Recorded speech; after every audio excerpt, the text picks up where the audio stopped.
오늘 하루도 말씀으로 시작해요. 데일리 큐티 나눔 데큐나.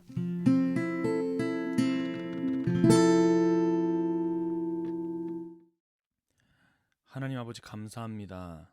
오늘도 말씀하여 주시고 나를 향한 당신의 뜻에 순종하는 하루가 될 수 있도록 인도하여 주시옵소서. 예수 그리스도 이름으로 간절히 기도드렸습니다. 아멘.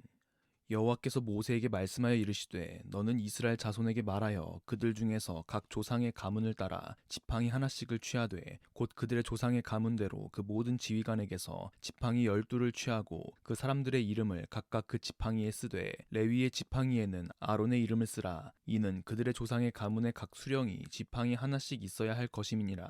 그 지팡이를 회막 안에서 내가 너희와 만나는 곳인 증거궤 앞에 두라. 내가 택한 자의 지팡이에는 싹이 나리니 이것으로 이스라엘 자손이 너희에게 대하여 원망하는 말을 내 앞에서 그치게 하리라. 모세가 이스라엘 자손에게 말하매 그들의 지휘관들이 각 지파대로 지팡이 하나씩을 그에게 주었으니 그 지팡이가 모두 12이라. 그 중에 아론의 지팡이가 있었더라. 모세가 그 지팡이들을 증거의 장막 안 여호와 앞에 두었더라. 이튿날 모세가 증거의 장막에 들어가 본즉 레위 집을 위하여 낸 아론의 지팡이에 움이 돋고 순이 나고 꽃이 피어서 살구 열매가 열렸더라. 모세가 그 지팡이 전부를 여호와 앞에서 이스라엘 모든 자손에게로 가져오매 그들이 보고 각각 자기 지팡이를 집어들었더라. 여호와께서 또 모세에게 이르시되 아론의 지팡이는 증거궤 앞으로 도로 가져다가 거기 간직하여 반역한 자에 대한 표징이 되게 하여 그들로 내게 대한 원망을 그치고 죽지 않게 할지니라. 모세가 곧 그같이 하되 여호와께서 자기에게 명령하신 대로 하였더라. 이스라엘 자손이 모세에게 말하여 이르되 보소서 우리는 죽게 되었나이다. 망하게 되었나이다. 다 망하게 되었나이다. 가까이 나아가는 자 곧 여호와의 성막에 가까이 나아가는 자마다 다 죽사오니 우리가 다 망하여야 하리이까. 아멘. 어제까지의 본문을 보면 고라, 다단, 아비람뿐만 아니라 이스라엘 모든 회중도 하나님의 심판 가운데 있었습니다. 이스라엘 백성들도 모세와 아론을 원망하여 여호와께서 연병으로 이스라엘 백성들을 심판하셨습니다. 하나님께서는 그들을 완전히 멸하지 않으시고 속죄를 통하여 살리셨죠. 그럼에도 불구하고 하나님의 뜻을 따르지 않는 자들이 있었기 때문에 더 확실한 보이는 표징을 만들라고 명하셨습니다. 하나님께서는 12지파 각 지휘관들의 이름을 쓴 12개의 지팡이를 모아서 증거궤 앞에 두고 하나님께서 택한 자의 지팡이에 싹이 날 것을 말씀하십니다. 증거궤는 하나님의 임재를 상징하는 장소였습니다. 실질적으로 하나님께서 모세와 아론을 만나기도 하셨죠. 증거라는 뜻을 가진 히브리어 에두트는요, 경고의 표적, 생각나게 하는 것, 권고의 뜻으로 사용됩니다. 그리고 이 단어는 십계명 두 돌판을 넣어둔 증거궤, 언약궤를 의미할 때 사용되던 단어였습니다.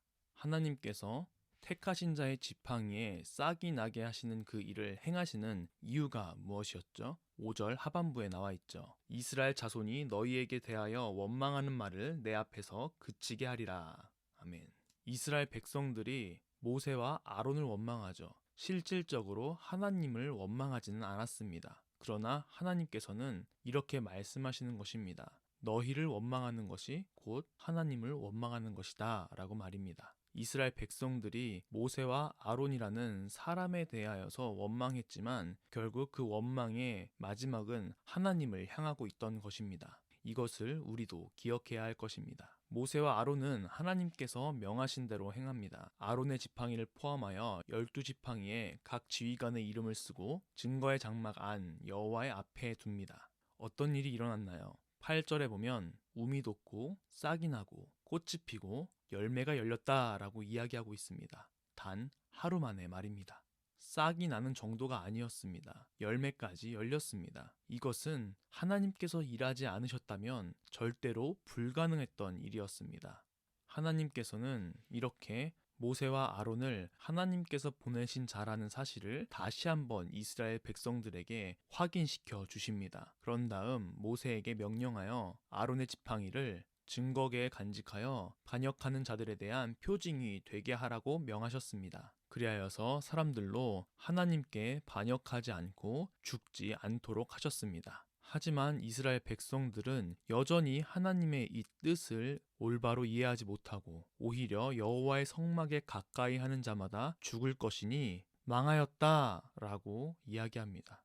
아무리 하나님의 뜻을 설명해 주어도, 아무리 눈에 보이는 표징을 그들에게 만들어 준다 할지라도 그들은 여전히 이 모든 것을 자신의 생각과 경험으로 판단하고 해석하는 것입니다. 하나님의 뜻을 온전히 이해하지 못하는 것이었죠.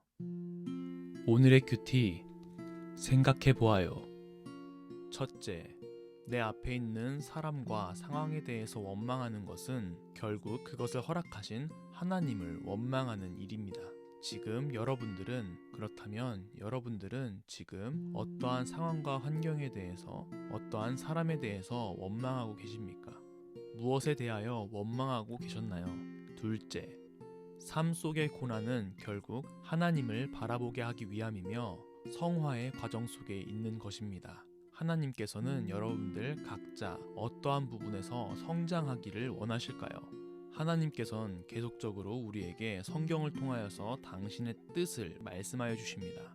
그리고 그 뜻은 우리를 고통 가운데 있게 하거나 우리를 죽이려고 하시는 것이 아니라 오히려 우리를 살리시고 우리의 죄를 담당하시고 우리를 거룩하게 만드시며 더 이상 절망 가운데 있는 것이 아니라 산 소망 가운데 기쁨으로 하나님을 따라가는 삶을 살게 하기 위함입니다. 오늘 하루 우리에게 비록 힘든 일들이, 어려움들이, 이해하지 못하는 사람들과 상황들이 우리 앞을 가로막을지라도 우리를 신실하게 인도하신다는 하나님의 그 뜻을 신뢰하며 의지하며 나아가는 것이 어떨까요? 오늘 하루도 화이팅입니다. 기도하겠습니다. 참 좋으신 하나님 아버지, 오늘도 우리에게 동일하게 말씀하여 주시니 감사합니다. 우리는 연약하여 하나님의 뜻을 이해하지 못하고 세상과 사람과 상황과 모든 환경에 대하여 불평하고 원망할 때가 참 많습니다. 하지만 이것은 결국 이 모든 것을 허락하신 하나님에 대한 원망이란 사실을 우리가 깨달았습니다. 하나님, 주어진 상황과 환경에 감사하며 무엇보다도 우리에게 좋은 것을 허락하시고 우리를 성장시키기 위하시는 하나님의 그 뜻을 기억하며 신뢰하며 더 이상 죄 가운데 넘어지고 쓰러지는 것이 아니라 승리하는 하루가 될 수 있도록 인도하여 주시옵소서. 감사합니다. 예수 그리스도의 이름으로 기도드렸습니다. 아멘.